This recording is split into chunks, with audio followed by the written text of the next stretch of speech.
मस्तीपुर एक छोटा सा गांव था। यहाँ के लोग भी बड़े ही भोले भाले थे। गांव में नया नया इंटर कॉलेज खुला था और शहर से गांव में एक हेडमास्टर को भेजा गया था।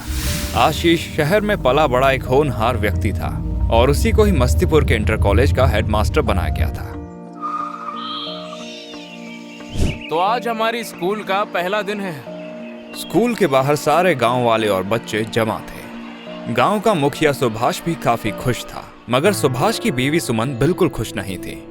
और हमारे हेडमास्टर आशीष जी का मस्तीपुर में स्वागत है।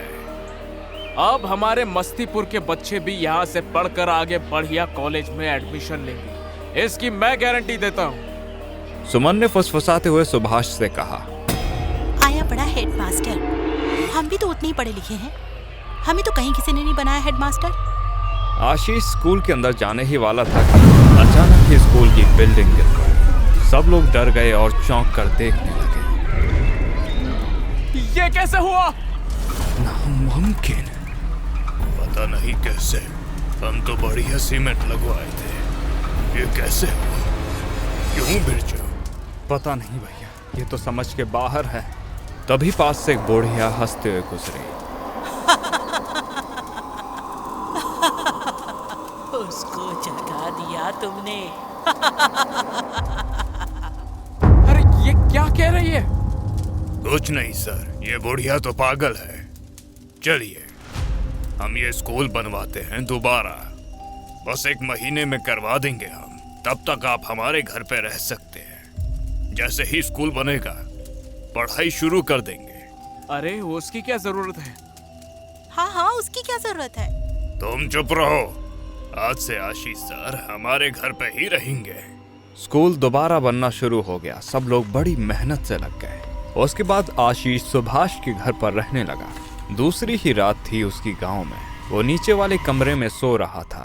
तभी अचानक जोर से चीखने की आवाज आई। वो उठ गया और घर से बाहर आकर खड़ा हो गया, मगर वहां कोई दिखाई नहीं दिया। दूसरी तरफ बिरजू भी अपने घर में आराम से सो रहा था। अचानक से बिरजू की चारपाई हवा में उठने लगी। उसकी आंखें खुल गईं। ये क्या हो रहा है? हमको नीचे उतारो। बिरजू की चारपाई खूब जोर से जमीन पर आकर गिरती है। चारपाई टूट जाती है। बिरजू को काफी चोट आती है। वो बेहद डर जाता है। सामने आओ, ये कैसा मजाक है?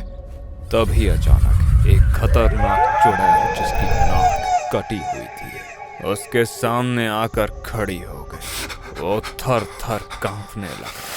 चुड़ैल ने उसे अपने हाथों में ऊपर उठाया। बिरजू ने उसको करीब से देखा और चिल्ला उठा, तुम? इतने में ही चुड़ैल ने बिरजू की आंखें और उसकी गर्दन अलग कर दी। चारों तरफ खून ही खून था। गांव के लोग सुबह सुबह उठकर खेत की तरफ जा रहे थे। रास्ते में ही वह जगह पड़ती है जहां स्कूल बन रहा था। 2 गांव वाले सुनील और श्याम जैसे ही उसके सामने से गुजरे, उन्होंने देखा कि बिरजू का सर स्कूल के गेट पर टंगा हुआ है। उसके सर से अभी तक खून निकल रहा था। कटा हुआ सर देखते ही सुनील और श्याम डर के मारे जम से गए। वो वहां से सीधे मुखिया जी के घर पहुंचे। मुखिया जी? हाँ सुनील, क्या हुआ? इतने डरे हुए क्यों हो? वो बिरजू का कटा हुआ सर स्कूल के बाहर टंगा हुआ है। ये खबर गांव में आग की तरह फैल गई। सब लोग स्कूल के सामने जमा हो गए। ये काम किस इंसान ने तो नहीं किया। ये किस इंसान का काम नहीं लगता। भूत का काम है ये। तभी वो बुढ़िया भी वहां से गुजरती है। अब किसकी बारी है?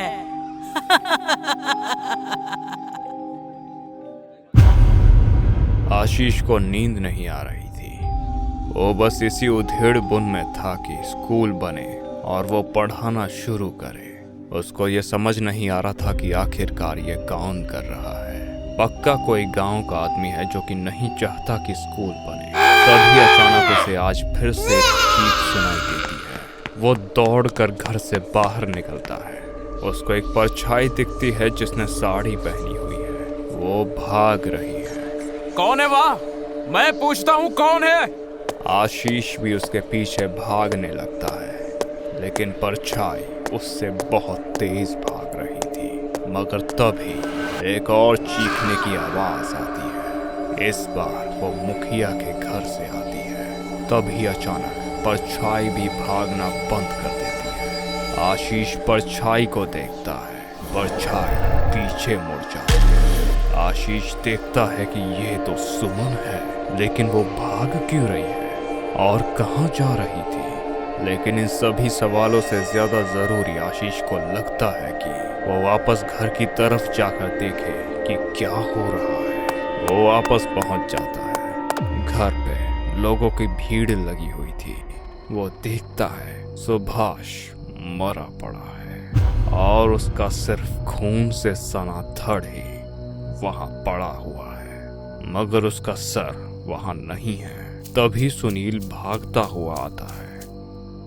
मुखिया जी, कटा हुआ सर स्कूल पे टंगा हुआ है। तुमने किसी को आते जाते हुए देखा? नहीं सर। इतने में सुमन भी वहां आ जाती है। ये क्या हुआ? किसने किया ये सब? मुझे तो लगता है इसमें तुम्हारी कोई चाल है। क्या? हाँ, मैंने कल रात को किसी की चीख सुनी थी और आज जब मैं चीख सुनकर बाहर आया तो सुमन भी भाग रही थी। मैंने खुद देखा इसको भागते हुए। हाँ, मैं भाग रही थी, मगर मैंने किसी का खून नहीं किया। मैं भला अपने ही पति को क्यों मारूंगी? तो फिर तुम भाग क्यों रही थी? क्योंकि मैं आशीष जी को डराकर गांव से बाहर निकालना चाहती थी। मुझे बनना था स्कूल की हेडमास्टर। वो चीख भी मेरी ही थी, मगर मैंने किसी को नहीं मारा। तभी वो बुढ़िया वहां आ जाती है। तो शिकार अगला कौन? ये क्या कह रही हो अम्मा तुम? कैसा शिकार? एक मिनट, मुझे लगता है कि इन दोनों हत्याओं का स्कूल से पक्का कुछ ना कुछ लेना देना है। बिरजू स्कूल बनवाने में सबसे आगे खड़ा था, वो अब नहीं रहा। मेरे पति ने आशीष जी को शहर से यहाँ बुलवाया, वो भी अब नहीं रहे। मतलब जो कोई भी है उसका अगला शिकार आशीष जी हैं। मैं? हाँ, और हम सब गांव वालों को मिलकर आपको बचाना होगा। आप हमारे बच्चों के लिए इतना कुछ करते हैं और मुझे अपने पति की मौत का बदला भी तो लेना होगा। मगर कैसे? कल रात हम सब सोने का नाटक करेंगे और देखेंगे कि वो कौन है जो आशीष जी को मारने आता है। आशीष जी, आप जैसे ही उसे देखें ये घंटी बजा देना। सुमन ने आशीष को एक घंटी दे। अगली रात भी जल्दी ही आ गया। सबको इस रात का बेसब्री से इंतजार था, चुड़ैल को भी। आधी रात गए आशीष की चारपाई हवा में उड़ना शुरू हो गई। चुड़ैल उसके सामने आ खड़ी हुई।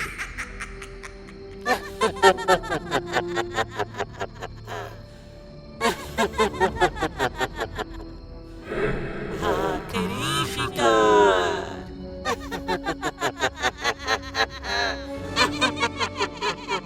इससे पहले चुड़ैल कुछ करती, आशीष ने वो घंटी बजा दी। गांव के सब लोग तुरंत इकट्ठे हो गए। चुड़ैल को घेर लिया गया। इतनी भयानक चुड़ैल, नाक कटी हुई, भयंकर नाखून, आंखों में गुस्सा। तुम? हाँ, मैं पद्मश्री। कौन है ये? मगर तुम तो।